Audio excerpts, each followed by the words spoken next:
¿Puede el peso de una moneda de oro comprar el perdón de un alma quebrantada? ¿O es la dignidad de quien no tiene nada lo único que realmente posee valor en este mundo? La noche caía sobre Buenos Aires como un manto de terciopelo pesado, sofocando los gritos de la ciudad bajo una capa de humedad helada y luces de neón distantes. En el piso 42 de la Torre Valderrama, el restaurante El Olimpo servía como el trono exclusivo desde donde don Augusto Valderrama observaba su reino de concreto y acero con una indiferencia que helaba más que el viento exterior.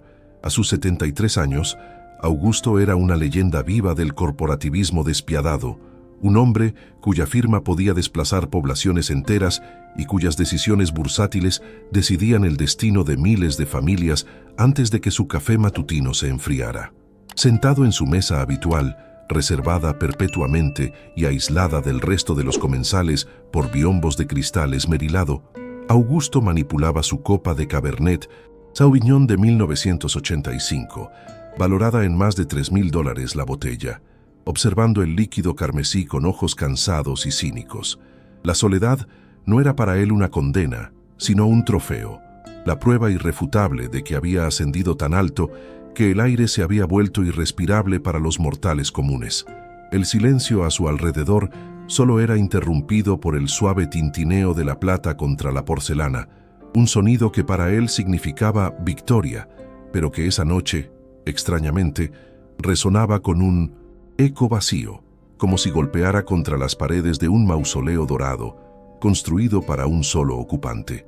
El ambiente dentro de El Olimpo estaba diseñado para excluir, con sus paredes revestidas de caoba importada y candelabros de cristal de Bohemia que refractaban la luz en 1000 prismas de arrogancia. Augusto cortó un trozo de su filete Wagyu, importado directamente de Japón a un costo que superaba el salario mensual de cualquiera de sus empleados de limpieza, y lo llevó a su boca sin sentir realmente el sabor, pues su paladar se había insensibilizado ante la excelencia constante.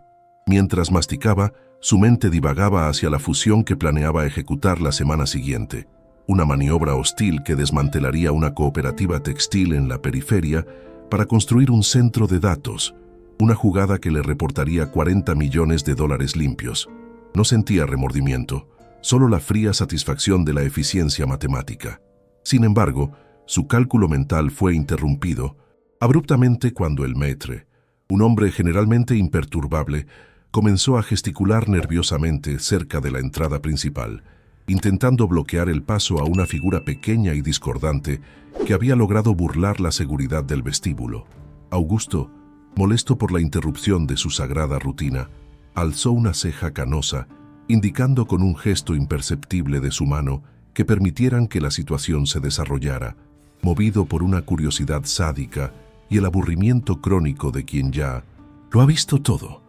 La figura que avanzaba no era un mendigo común, sucio y suplicante, sino un niño que no podía tener más de 12 años, llevando en sus brazos un bulto envuelto en mantas raídas que, por el movimiento sutil, revelaba ser un bebé dormido.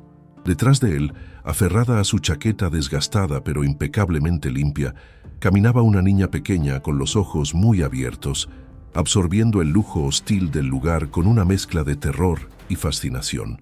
El niño, a quien llamaremos Mateo, avanzaba con una postura erguida que contradecía su ropa remendada y sus zapatos, que eran claramente 2 tallas más grandes de lo necesario.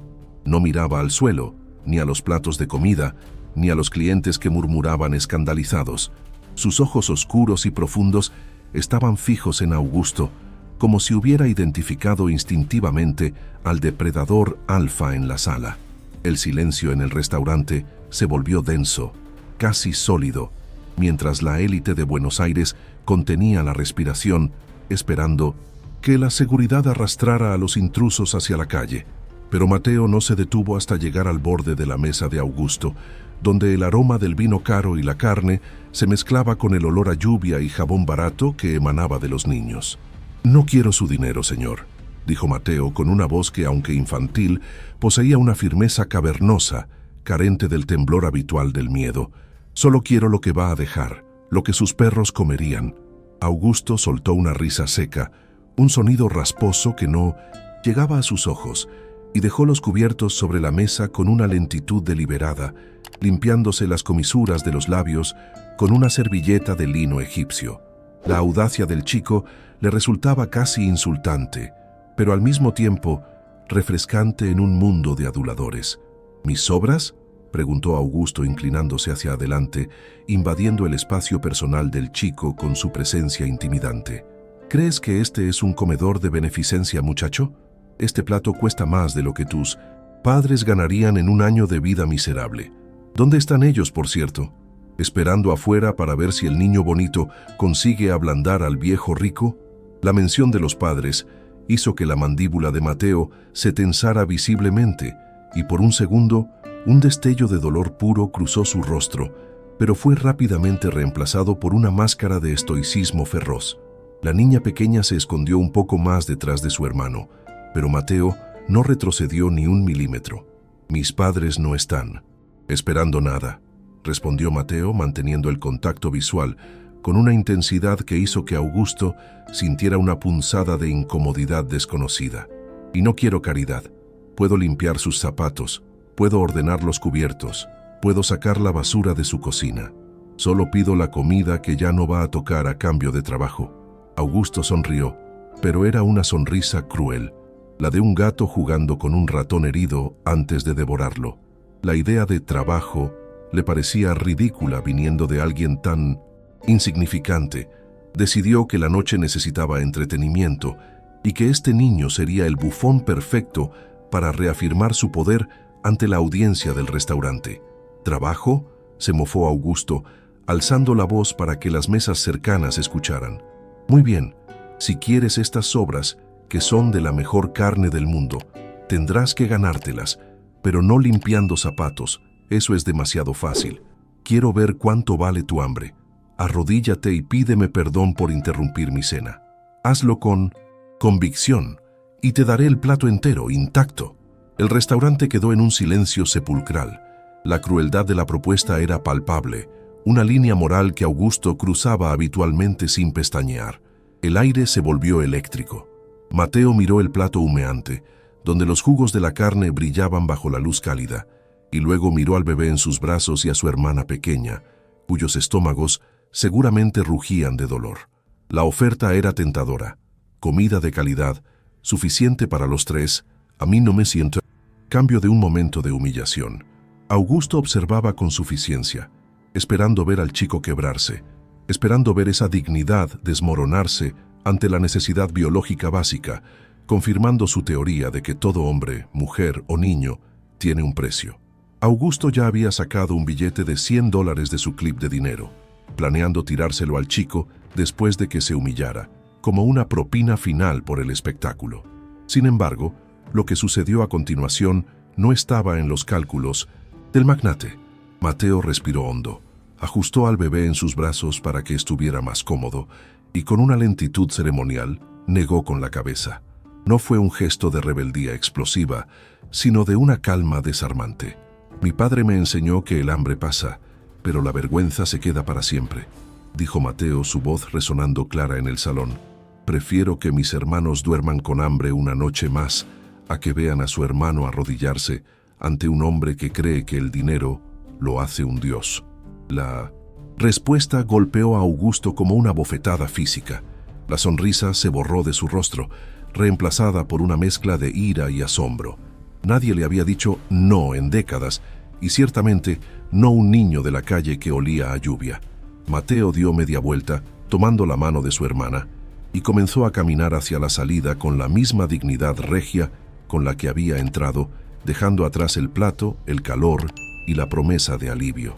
La clientela del restaurante, que inicialmente miraba con desdén, ahora observaba con una incomodidad palpable, sintiendo la vergüenza ajena de presenciar la bajeza moral de uno de los hombres más poderosos del país frente a la integridad de un niño indigente. Augusto sintió, por primera vez en años, un calor que subía por su cuello no de ira, sino de algo que se parecía peligrosamente a la vergüenza. «Espera», bramó Augusto, poniéndose de pie y derribando su silla en el proceso. El ruido del mueble cayendo rompió el trance del salón.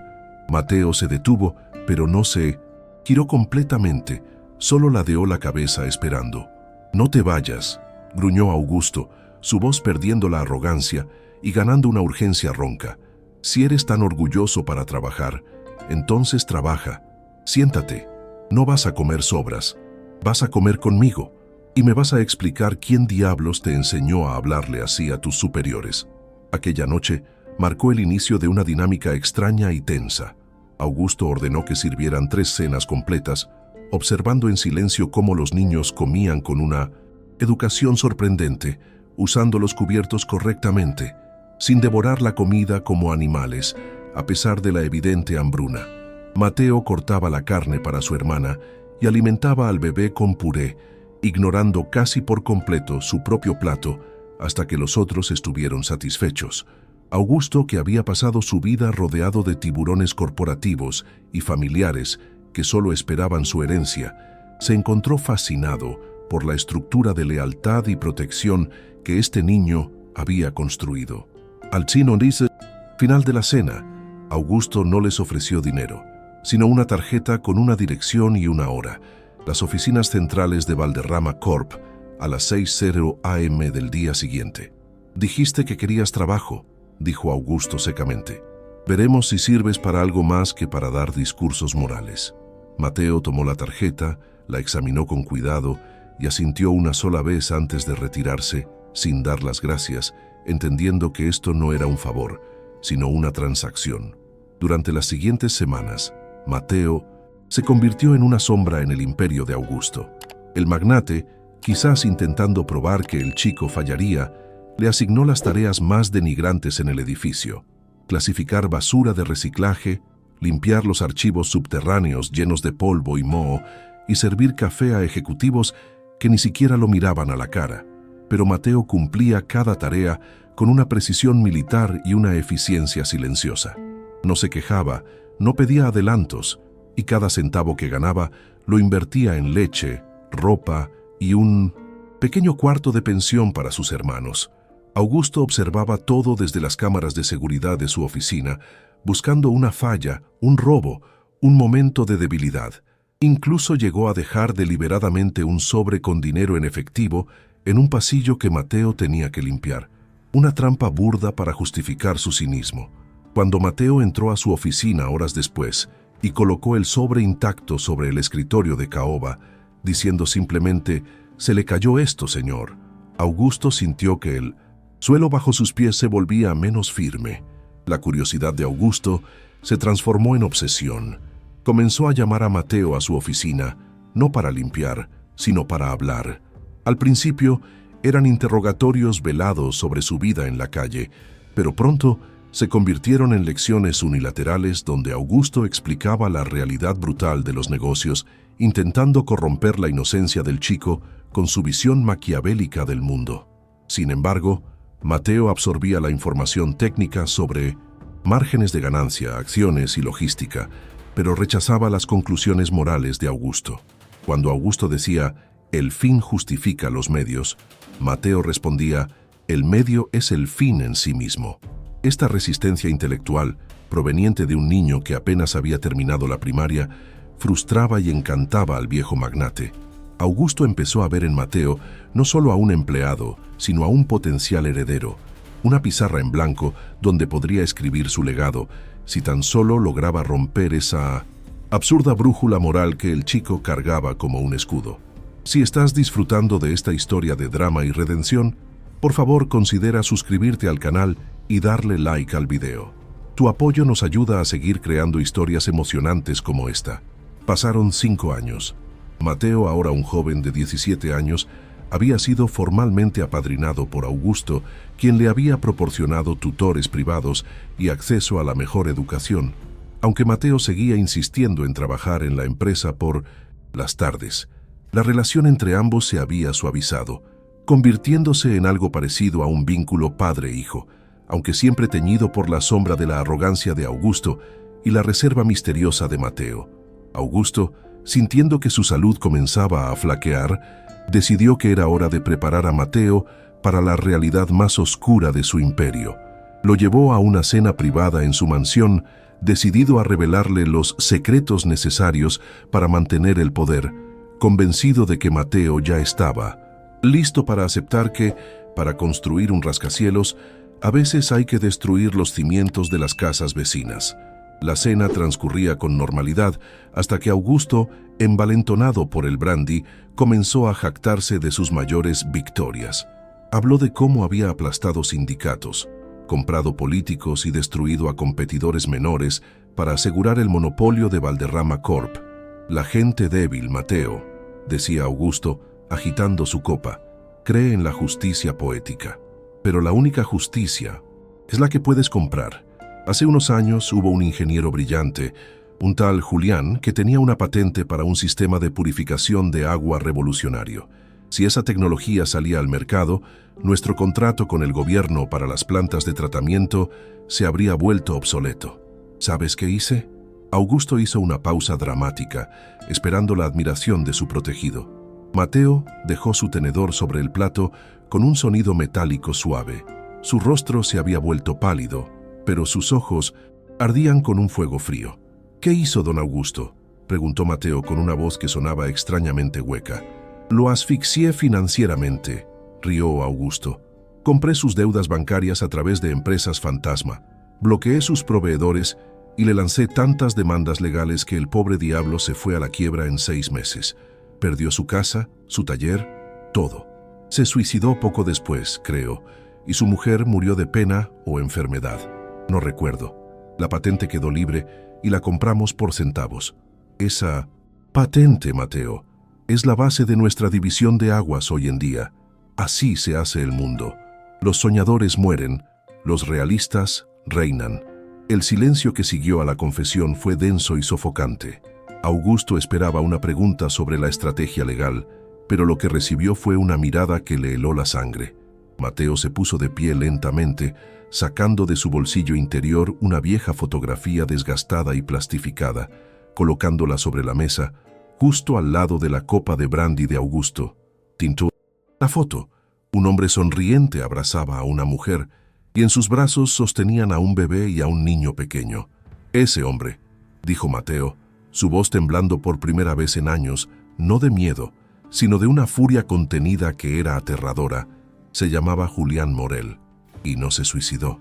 Murió de un infarto por el estrés de ver a sus hijos pasar hambre, porque un monstruo corporativo congeló todas sus cuentas.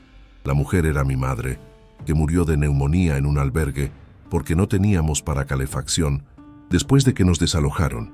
Augusto miró la foto y luego a Mateo, y el color desapareció de su rostro. El vaso de brandy se deslizó de sus dedos y se hizo añicos contra el suelo, manchando la alfombra persa, pero nadie se movió. «Tú», balbuceó Augusto, retrocediendo en su silla como si viera un fantasma. «Tú eres el hijo de Morel. Lo sabías. Todo este tiempo lo sabías. Desde la primera noche en el restaurante», respondió Mateo con lágrimas de rabia corriendo por sus mejillas, pero manteniendo su postura erguida. «Sabía quién era usted. Sabía que usted era el arquitecto de nuestra desgracia. Cada vez que usted me daba una lección sobre negocios, yo escuchaba la confesión de un criminal». Augusto sintió un dolor agudo en el pecho. La traición que sentía no era de Mateo hacia él, sino de la realidad misma. Había acogido, alimentado y educado al hijo de su víctima, y ahora ese hijo estaba frente a él, no como un agradecido heredero, sino como un juez implacable. «¿Por qué?», susurró Augusto. «Si me odias tanto, ¿por qué aceptaste mi ayuda? ¿Por qué trabajaste para mí? ¿Es esto una venganza? ¿Vas a matarme ahora?». Mateo negó con la cabeza lentamente, y en ese gesto había más poder que en cualquier amenaza física. Podría haberlo robado, podría haber destruido sus archivos, podría haberlo envenenado, pero eso me habría convertido en usted. Yo no quería su dinero, Augusto. Yo quería entender. Quería ver si debajo del traje caro había un ser humano, o si realmente era el demonio que destruyó a mi familia. Mateo se inclinó sobre la mesa, apoyando las manos en el mantel. Y lo más triste es que encontré a un hombre solo, asustado y patético, que cree que el dinero puede llenar el agujero donde debería estar su conciencia. No voy a matarlo, señor Valderrama. Vivir con lo que hizo, sabiendo que yo lo sé, es un castigo mucho peor. Mateo se dio la vuelta para irse, decidido a abandonar la mansión y la vida que había construido allí, listo para volver a empezar desde 1900 si era necesario. Pero Augusto, quebrantado por la revelación y por el peso de décadas de culpas enterradas que ahora salían a la superficie, colapsó. No fue un ataque cardíaco físico, sino un colapso emocional total. El gran Valderrama comenzó a sollozar, un sonido feo y desgarrador, encogiéndose en su silla. «¡No te vayas!», gritó Augusto entre lágrimas. «Mateo, por favor, llévate todo. La empresa, el dinero, la casa. Es tuyo, todo debió ser de tu padre. Tómalo y déjame morir en paz». Mateo se detuvo en el umbral de la puerta. La imagen del hombre poderoso reducido a un anciano lloroso era lamentable. Mateo regresó lentamente, pero no para consolarlo como un hijo, sino para instruirlo como un hombre. «No quiero su dinero manchado de sangre», dijo Mateo fríamente. «Regalarme su fortuna no borra lo que hizo. Eso es solo otra transacción para usted, comprar su conciencia limpia». «Entonces, ¿qué hago?», suplicó Augusto. «¿Qué puedo hacer? La verdadera medida de una persona no es lo que posee, sino lo que construye», dijo Mateo, citando una frase que su padre solía decir, transformándola en una sentencia. «Y usted, señor Valderrama, no construyó nada, solo destruyó. Si quiere mi perdón, no me dé un cheque. Use el tiempo que le queda para arreglar lo que rompió. No solo conmigo, sino con todos». Esa noche marcó el verdadero punto de inflexión. Augusto no murió, pero el hombre arrogante que era sí lo hizo. En los meses siguientes, bajo la supervisión estricta de Mateo, Augusto comenzó un proceso doloroso de reestructuración moral. No fue fácil. Mateo lo obligó a visitar las fábricas, a mirar a los ojos a las personas que había despedido, a leer las cartas de quejas que antes ignoraba. Augusto descubrió el costo humano de sus márgenes de ganancia. Juntos, no como padre e hijo, sino como socios en una extraña penitencia, comenzaron a cambiar el rumbo de Valderrama Corp. Pero el destino tenía una prueba final. La economía global se desplomó 2 años después. Valderrama Corp, que estaba en medio de una transición costosa hacia prácticas éticas impulsadas por Mateo, quedó expuesta. Los accionistas entraron en pánico. La junta directiva, compuesta por viejos tiburones leales al antiguo Augusto, exigió un retorno a las viejas formas: despidos masivos, cierre de plantas y venta de activos esenciales. Augusto, ya muy anciano y débil, miró a Mateo en la sala de juntas. Era el momento de la verdad. Si seguían la ética de Mateo, la empresa podría quebrar. Si seguían el camino antiguo, sobrevivirían, pero el alma de la empresa se perdería para siempre. ¿Qué harías tú en esta situación? ¿Salvar la empresa a cualquier costo o mantener tus principios? Déjanos tu opinión en los comentarios. Dale like y suscríbete para ver el desenlace. La sala de juntas era un hervidero de gritos y acusaciones.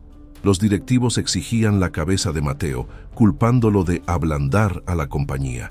«Son 3,000 empleados los que hay que despedir para salvar los dividendos», gritó el director financiero. «Es simple matemática». Mateo se levantó. Ya no era el niño de la calle ni el aprendiz. Era un líder forjado en el fuego de la adversidad. «No es matemática, son familias», dijo Mateo con calma, proyectando unos gráficos en la pantalla. «Ustedes quieren cortar los miembros para salvar el cuerpo, pero yo propongo que el cuerpo trabaje más fuerte». Mateo presentó un plan audaz: reducción temporal de salarios de la alta directiva, incluido el suyo y el de Augusto al mínimo, participación de los empleados en las ganancias futuras y una reorientación total hacia productos accesibles para la clase trabajadora, utilizando la patente de su padre para llevar agua barata a zonas rurales. Los directivos se burlaron. «Eso es socialismo, no negocios», escupió uno. «Eso es supervivencia», intervino Augusto poniéndose de pie con esfuerzo, apoyándose en su bastón. Su voz era débil, pero sus ojos brillaban con un orgullo nuevo. «He pasado 40 años haciendo las cosas a su manera y solo logré llenar mis cuentas y vaciar mi vida. Este muchacho al que ustedes desprecian tiene más visión de negocios en su dedo meñique que todos ustedes juntos. porque él entiende que una empresa sin personas no vale nada. Haremos lo que dice Mateo, y si nos hundimos, nos hundiremos con dignidad. La decisión fue tomada. Los meses siguientes fueron brutales. La prensa financiera ridiculizó a Valderrama Corp, prediciendo su colapso inminente, pero algo inesperado sucedió. Los trabajadores, al ver que los jefes compartían el sacrificio y que sus empleos estaban protegidos, respondieron con una productividad y lealtad sin precedentes. La calidad de los productos mejoró, la innovación se disparó desde la base y la comunidad, viendo el giro ético de la empresa, comenzó a preferir sus productos sobre la competencia. La lógica de la familia de Mateo, aplicada a la escala corporativa, generó una eficiencia que el miedo nunca había logrado. El sistema de purificación de Minimis Agua, basado en la patente de Julián Morel, se lanzó al mercado a un precio justo. Fue un éxito rotundo, no solo financiero, sino social. Gobiernos de países vecinos comenzaron a firmar contratos. Valderrama Corp no solo se salvó de la quiebra, sino que sus acciones alcanzaron máximos históricos, impulsadas por una reputación de integridad que el dinero no podía comprar. Los analistas que se habían burlado ahora escribían estudios de caso sobre el milagro Valderrama. En medio de este renacimiento, la salud de Augusto se deterioró irreversiblemente. Postrado en su cama, en una habitación que ahora estaba llena de fotos de Mateo, sus hermanos, ahora universitarios, y los nietos adoptivos de la empresa, Augusto llamó a Mateo a su lado. La habitación no olía a muerte, sino a paz. ¿Lo logramos?, preguntó el anciano, su voz apenas un susurro. «Lo logramos, Augusto», respondió Mateo, sosteniendo la mano del hombre que había sido su enemigo y su redención. «La empresa es fuerte, los empleados están seguros, y el nombre de mi padre ha sido limpiado». «No me refería a la empresa», dijo Augusto con una lágrima escapando de su ojo. «Me refería a mí. Lo logré. ¿Pude pagar un poco de mi deuda?» Mateo apretó su mano con fuerza. El odio había desaparecido hacía mucho tiempo, reemplazado por una compasión profunda por la fragilidad humana. «Usted me dio las herramientas para cambiar el mundo, Augusto, y al final tuvo el valor de cambiar usted mismo. Eso vale más que cualquier deuda». «Gracias, hijo», susurró Augusto cerrando los ojos por última vez. El funeral de Augusto Valderrama no fue el evento solemne y frío típico de los magnates. Asistieron miles de personas, trabajadores de las fábricas con sus familias, becarios de la fundación que Mateo había creado, y competidores que habían aprendido a respetar la nueva ética de la empresa. Mateo habló, no sobre el imperio financiero, sino sobre el hombre que aprendió, tarde en la vida, que nunca es tarde para hacer lo correcto. Años después, Mateo se encontraba en su oficina, que ya no era una torre de marfil aislada, sino un espacio abierto lleno de luz y actividad. Había rechazado ofertas de compra de conglomerados internacionales por cifras astronómicas. Su misión no era la acumulación, sino la distribución de oportunidades. Sus hermanos trabajaban con él. La pequeña niña que se escondía tras su espalda en el restaurante ahora dirigía la fundación filantrópica, y el bebé que cargaba en brazos era un ingeniero brillante que mejoraba las patentes de su padre. Una tarde lluviosa, similar a aquella de hace décadas, Mateo salió del edificio. En la esquina vio a un niño, sucio y temblando, mirando con anhelo el escaparate de una panadería cercana. La historia amenazaba con repetirse, el ciclo de la pobreza girando su rueda implacable. Pero esta vez, el actor en la cima era diferente. Mateo no sintió desdén, ni pena superficial. Sintió reconocimiento. Mateo se acercó al niño, ignorando a sus guardaespaldas que intentaban intervenir. Se arrodilló para estar a la altura de los ojos del chico, sin importarle que su traje italiano se manchara con el agua del charco. «¿Tienes hambre?», preguntó Mateo con suavidad. El niño asintió, asustado, esperando un grito o un golpe. «Yo también tuve hambre una vez en esta misma calle», dijo Mateo sonriendo. «No te voy a dar dinero porque eso se acaba, pero si quieres te invito a comer y mientras comemos me cuentas en qué eres bueno, porque todos somos buenos en algo, y el mundo necesita lo que tú tienes, aunque aún no lo sepas». El niño tomó la mano extendida de Mateo, y mientras caminaban juntos hacia el calor de la panadería, la ciudad de Buenos Aires parecía brillar un poco más, no por las luces de neón, sino por la luz invisible de la dignidad humana que, una vez encendida, puede iluminar incluso las noches más oscuras. Si esta historia te ha conmovido, por favor suscríbete y comparte el video. Ayúdanos a esparcir el mensaje de que la dignidad y la empatía son la verdadera riqueza. La transformación de Valderrama Corp se convirtió en un faro para el nuevo capitalismo consciente. Mateo no se detuvo en las fronteras de su país. Llevó su modelo a naciones vecinas, demostrando que la rentabilidad y la humanidad no eran enemigas, sino aliadas necesarias. Creó escuelas dentro de las fábricas, hospitales para las comunidades circundantes y programas de mentoría donde ejecutivos aprendían de líderes comunitarios. En la entrada principal de la torre, donde antes había una estatua abstracta y fría, ahora había una placa simple de bronce con dos nombres, Julián Morel y Augusto Valderrama. Bajo los nombres, una inscripción. Aquí se aprende que el error es humano, pero la reparación es divina. El pasado no nos define, nuestras acciones presentes sí. Mateo, ahora un hombre maduro con canas en las sienes, a menudo se paraba frente a esa placa. Sabía que su vida era un tejido complejo de dolor y privilegio, de pérdida y ganancia. Había entendido que Augusto, en su imperfección monstruosa, había sido necesario para forjar el acero de su carácter y que él, en su dolor, había sido necesario para salvar el alma de Augusto. La noche caía nuevamente sobre la ciudad. Mateo subió a su coche, pero antes de arrancar miró hacia el restaurante El Olimpo, que aún existía en la cima, ahora bajo una nueva administración que servía comidas solidarias una vez a la semana. Sonrió. El círculo se había cerrado, pero la espiral de bondad continuaba ascendiendo. La verdadera victoria no había sido quedarse con la empresa. La victoria había sido demostrar que un niño que pedía sobras con la cabeza alta tenía más poder que un tirano con una billetera llena.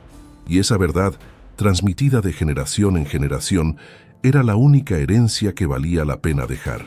En su casa, sus propios hijos lo esperaban, no con miedo o reverencia, sino con amor, y en la mesa siempre había un lugar extra, un plato listo para quien pudiera llegar con hambre y dignidad, recordando siempre que en algún momento todos somos ese niño en la puerta, esperando una oportunidad. El mundo seguía girando, con sus injusticias y sus dolores, pero en ese rincón del sur, una llama ardía con fuerza. La historia de Mateo y Augusto se contaba en escuelas de negocios y en comedores populares por igual, una parábola moderna sobre el poder de la redención. Mateo cerró los ojos un momento, sintiendo la gratitud inundarlo, gratitud por el dolor que lo hizo fuerte, por el enemigo que se convirtió en maestro y por la vida que contra todo pronóstico floreció en el asfalto. Miró por la ventana hacia las estrellas que apenas se veían por la contaminación lumínica y susurró un agradecimiento silencioso a sus padres, donde quiera que estuvieran. Sabía que estaban orgullosos, no por su riqueza, sino porque nunca, ni por un segundo, había doblado la rodilla. Y así, con la certeza de que el bien es una construcción diaria y no un destino final, Mateo apagó la luz de su oficina, dejando que la oscuridad fuera solo una pausa antes de un nuevo amanecer. El trabajo continuaba, la esperanza permanecía, y la dignidad, intacta y brillante, guiaba el camino.